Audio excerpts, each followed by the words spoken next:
Hello friend, इसके पहले ये मेरा मोशन का थ्योरी प्रैक्टिस चल रहा है। इसमें आपको 20 क्वेश्चन मिलेगा। तो चलिए स्टार्ट करते हैं। कि रेगुलर वीडियो ना आने का कारण क्या है कि मेरा सॉफ्टवेयर काम नहीं कर रहा था। तो चलिए 41 नंबर क्वेश्चन की तरफ ध्यान देते हैं। एक समान त्वरण से गतिमान एक पिंड का 2 सेकेंड में 40 मीटर पर सेकेंड तथा 4 सेकेंड में 80 मीटर पर सेकंड हो जाता है, तो पिंड का प्रारंभिक वेग क्या होगा। तो यहाँ देखिए हम लोग समीकरण 2 माने एक फर्स्ट ये सूत्र मेरा हो गया, और यहाँ देखिए फर्स्ट समीकरण मारे, 2 समीकरण मारे, और दोनों को प्रूव करके जब वो मेरा आया प्रारंभिक वेग वो 0 हो गया, तो मेरा फर्स्ट नंबर ही ऑप्शन हो जाएगा। चलते हैं नेक्स्ट क्वेश्चन की तरफ। 42 नंबर क्वेश्चन की। एक समान त्वरण से गतिमान एक पिंड का विस्थापन 4 सेकेंड में 16 मीटर तथा 3 सेकेंड में 9 मीटर है, तो त्वरण का मान क्या होगा। देखिए फिर हम यहाँ पर क्या दे दिए, सूत्र दे दिए, जो भी है सूत्र दे देंगे। और देखिए यहाँ पर फिर हम इसमें देखिए ये विस्थापन, फर्स्ट विस्थापन का एक समय और टाइम देखिए, तो यहाँ पर इस की जगह पर विस्थापन ये हो गया, समय की जगह पर ये हो गया, 70 का स्क्वायर तो 4 का 16। देखिए ये मेरा समीकरण 1 प्राप्त होगा। फिर हम उसमें से कॉमन लिए, फिर ये दूसरा मेरा विस्थापन है और उसका समय यहाँ पर है, तो इसमें यहाँ धरा t, यहाँ पर धरा t का होल स्क्वायर 9, तो मेरा दूसरा समीकरण हुआ। जैसे हम इसको सॉल्व करेंगे तो मेरा आंसर क्या आएगा, ये मेरा 2 मीटर पर सेकेंड स्क्वायर त्वरण आएगा। आगे चलते हैं। एक समान त्वरण से चलती हुई पिंड 10 मीटर सेकेंड में 150 मीटर की दूरी चलता है, जिसमें यह 10वें सेकेंड में यह 24 मीटर चलता है, तो पिंड का प्रारंभिक वेग क्या है। इस क्वेश्चन को बताने के पहले इसके बाद वाला क्वेश्चन बता दी, उस पर आधारित है। देखिए हम लोग Sn बराबर फार्मूला दिए हैं, क्या होता है Sn बराबर मतलब इतने सेकेंड में u प्लस 1/2n-1 होता है। तो देखिए हमारा इस क्वेश्चन में देखिएगा, तो मेरा विस्थापन इसका मान ये दिया है और 10वें सेकेंड में ये, तो यहाँ पर हम जैसे चलते हैं तो ये 24 मेरा हो गया और ये मेरा 0 हो गया। प्रारंभिक वेग 1/2 मेरा ये निकाला है, और यहाँ पर देखिए 2 गुने n के जगह पर nवें सेकेंड, मतलब वहाँ पर 10, 20 में से 1 घटा, तो ये मेरा अनिश आ गया। अब देखिए त्वरण निकालने के बाद 1/48 बटा 19 किए, तो हमारा त्वरण क्या आ गया 2.5 मीटर पर सेकेंड स्क्वायर। नेक्स्ट क्वेश्चन की तरफ चलते हैं। 45 नंबर क्वेश्चन। एक सरल रेखीय मार्ग पर चलते हुए एक ट्रक की चाल 1 मिनट समय अंतराल में समान रूप से बढ़ते हुए 30 मीटर पर सेकेंड से 40 मीटर पर सेकेंड हो जाती है, तो ट्रक में उत्पन्न त्वरण क्या होगा। ये देखिए ये मेरा प्राथमिक वेग जो चालू हुआ कौन सा वेग है, वो लास्ट वाला अंतिम वेग है, और 1 मिनट बराबर 60 सेकेंड, तो यहाँ पर 60 सेकेंड देखिए। ये जब हम त्वरण निकाले तो मेरा कितना है 0.5 मीटर पर सेकेंड स्क्वायर, ऑप्शन नंबर 3। आगे चलते हैं 46 नंबर क्वेश्चन पर। 46 नंबर क्वेश्चन कह रहा है कि 45 पर आधारित दिए गए प्रश्न के अंतराल में ट्रक के द्वारा दूरी निकालें। यहाँ से देखिए अब जैसे इसको 45 नंबर क्वेश्चन की तरफ आइएगा, तो देखिए आपका यहाँ त्वरण निकल गया, यहाँ पर a का मान निकल गया 0.5, और देखिए यहाँ u का कितना मान है, तो ये आपका 30 है। ऐसे करके आप यहाँ पर भरिएगा, यही 2 का मान धरना है, और t का मान आपका कितना दिया है, तो t का मान 1, मतलब t का मान आपको 60 सेकेंड दिया गया है।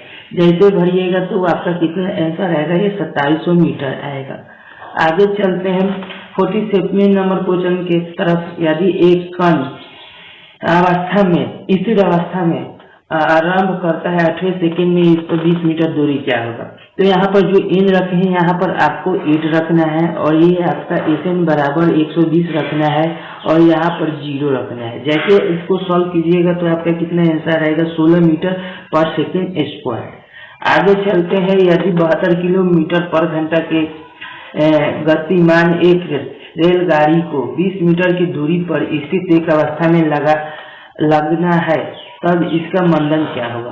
तो देखिए यहाँ पर जो u दिया है यू को हम ऐसे किए और इसको चुपचाप इसको हम क्या किए मीटर पर सेकंड में बदले तो 20 मीटर पर सेकंड स्क्वायर आया। मेरा एस विस्थापन देखिए कितना दिया है, दूरी मेरा 20 दिया है। और देखिए V square plus E square plus 2 का फॉर्मूला लगाएंगे तो हमारा 1 आ गया मन। तो ऑप्शन मेरा ये 3 नंबर सही है। आगे चलते हैं। एक पत्थर को 49 नंबर, एक पत्थर को प्रारंभिक वेग से 30 मीटर के से ऊपर ऊर्ध्वाधर की ओर फेंका जाता है तो पत्थर की अपनी अधिक ऊंचाई पर तक पहुंचने में लगा समय क्या होगा। अब पत्थर को आप ऊपर फेंक रहे हैं तो उस समय आपका यू बढ़ता है, मतलब जो आपका वेग है वो यू नियत रहता है, लेकिन भी आपका अंतिम वेग क्या रहेगा वहां 0 हो जाएगा। तो देखिए यहाँ पर भी आपका 0 हो गया और यू आपका यहाँ पर 0 नहीं हुआ। तो देखिए आप ऊपर से अब जाएगा तो कुछ समय के बाद आएगा तो वहाँ पर गुरुत्वीय फोर्स लगने लगे तो इसलिए -g हो गया और टी समय में तो u/g। तो देखिए हमारा u का मान 30 है और g का मान किसको नहीं मालूम है 9.8 और सॉल्व करने पर हमारा 3.6 आ रहा है। तो ये मेरा क्या होगा ए हो गया, ऑप्शन नंबर 3। अब चलते हैं हम 50 नंबर क्वेश्चन पर। पृथ्वी की सतह से एक पत्थर को 5 मीटर पर सेकंड के प्रारंभिक वेग से ऊपर फेंका जाता है तो उस ऊंचाई पर पत्थर की विरामावस्था में आएगा, मतलब ऊंचाई हमको ज्ञात करना है। तो यहाँ पर देखिए पत्थर को भीग रहे हैं तो यहाँ पर आपका प्रारंभिक वेग दिखा रहा है, अंतिम वेग नहीं है। तो अंतिम वेग आपका वी स्क्वायर समाप्त हो गया। अब बचा यू स्क्वायर प्लस 2s। यहाँ पर एच आपकी दूरी है तो आप कहीं वस्तु के ऊपर भेजिएगा तो वो आपका एच हो जाता है, तो यहाँ पर एच में कन्वर्ट हो गया। और ये देखिए आपका ये आपका लीनियर गुरुत्वीय है, लीनियर त्वरण है, लेकिन जब आपका ऊपर फेंक रहे हैं तो गुरुत्वीय होता है तो इसलिए माइनस हो गया और नीचे आ रहा है तो इसलिए h बराबर यू स्क्वायर 2g। तो देखिए यहाँ पर u का मान जो दिया है ये आपका तो 25 होल स्क्वायर हो जाएगा और उसके बाद में 2 गुने 9.8 में जैसे डिवाइड कीजिएगा तो जो आपका आएगा आंसर वो आपका ऑप्शन नंबर 1.25 मीटर होगा। आगे चलते हैं। जब कोई पिंड समान त्वरण से गतिमान है तो उसका वेग क्या होता है, उसका वेग हमेशा क्या होता है बढ़ता जाएगा। आगे चलते हैं। एक बल की पिंड पर लग रहा है तो पिंड मतलब एक बल किसी पिंड पर लग रहा है तो उसका पिंड क्या होगा। तो उसका पिंड का जो हमको बताना है उसका पिंड समान त्वरण से चलेगा। आगे चलते हैं 53 नंबर क्वेश्चन की तरफ। तो 53 नंबर क्वेश्चन मेरा क्या कर रहा है ये आप लोगों को समझ होता है। एक कण का त्वरण परिवर्तन होता है जब वेग की दिशा परिवर्तन हो तथा वेग का परिमाण परिवर्तित हो तो दोनों उपरोक्त।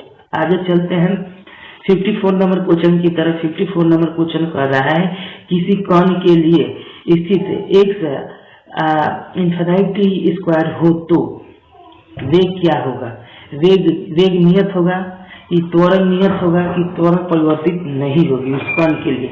तो आपका क्या होगा त्वरण नियत होगा। आगे चलते हैं 55 नंबर क्वेश्चन की तरफ। एक मनुष्य अपने घर से एक वाहन पर घूमने के लिए निकलता है तथा घर से चलने के लिए t समय बाद घर पर वापस आता है तो उसके दूसरे चक्कर में उसका औसत क्या होगा वो 0 हो गया। आगे चलते हैं 57 नंबर क्वेश्चन की तरफ। 57 नंबर क्वेश्चन क्या कर रहा है कि किसी कोण पर प्रक्षेप्य की अधिकतम ऊंचाई एवं क्षैतिज पदार्थ का मान कितना होता है। तो ये आपका tan इनवर्स 4 होता है। आगे चलते हैं 58 नंबर क्वेश्चन की तरफ से यदि किसी का विस्थापन समय के साथ √x प्लस t प्लस 7 के अनुरूप परिवर्तित हो तो इसमें आपको बताना है क्या होगा। तो आप देख रहे हैं कि हमारा जो दिया है इसका डिफरेंशिएशन की तो ये मेरा आया। अब यहाँ आगे जस्ट देखेंगे तो यहाँ मेरा वेग जो है वो t के सापेक्ष में है। जैसे मैं t का मान बदलूंगा तो वेग का मान बदलेगा, लेकिन त्वरण का मान नियत है 2 है तो 2 मीटर पर सेकेंड ही आए, मीटर पर सेकेंड स्क्वायर आएगा। तो यहाँ पर जो हमारा ऑप्शन जो बन रहा है 59 नंबर क्वेश्चन का ये मेरा क्या हो जाएगा ये हो गया कण स्थिर त्वरण से गतिमान है और इसका क्या होगा इसका 58 नंबर क्वेश्चन का इसका कह रहा है कि कौन वेग के टी, ना ये नहीं, ये होगा कौन का वेग टी के समानुपाती। यहाँ पर देखिए जैसे टी बदल रहा है वैसा वेग, मतलब दोनों समानुपाती हैं। आगे चलते हैं 7 नंबर क्वेश्चन की तरफ। 7 नंबर क्वेश्चन है कि यदि एक कार 20 सेकेंड में स्थिर अवस्था में 144 किलोमीटर पर घंटा की चाल से त्वरित है, तब इसके द्वारा चली गई दूरी क्या होगी। तो टी आपका देखिए यहाँ पर टी आपका 20 सेकेंड दिया है। अब देखिए यहाँ पर प्रारंभिक वेग 0 दिया गया है, अंतिम वेग इतना दिया गया है। तो इसको हमने क्या किया कि मीटर पर सेकेंड में बदला, और इसमें जब हम 20 से भाग दिए तो कितना है, मेरा त्वरण 2 मीटर पर सेकेंड स्क्वायर है। अब देखिए यहाँ आपका सूत्र दिया है, ये आपका 0 हो जाएगा। अगर इसमें 20 से गुणा कीजिएगा तब पर भी 0, तो केवल +1/2 प्लस, और ए के मान कितना है तो 2, तो 2 से 2 खत्म, और टी के मान कितना है, टी के मान 20, तो 20 का केवल होल स्क्वायर कर दिए 400, ये आपका 400 मीटर हो जाएगा।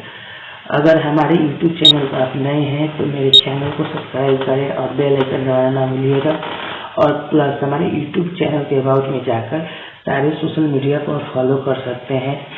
तो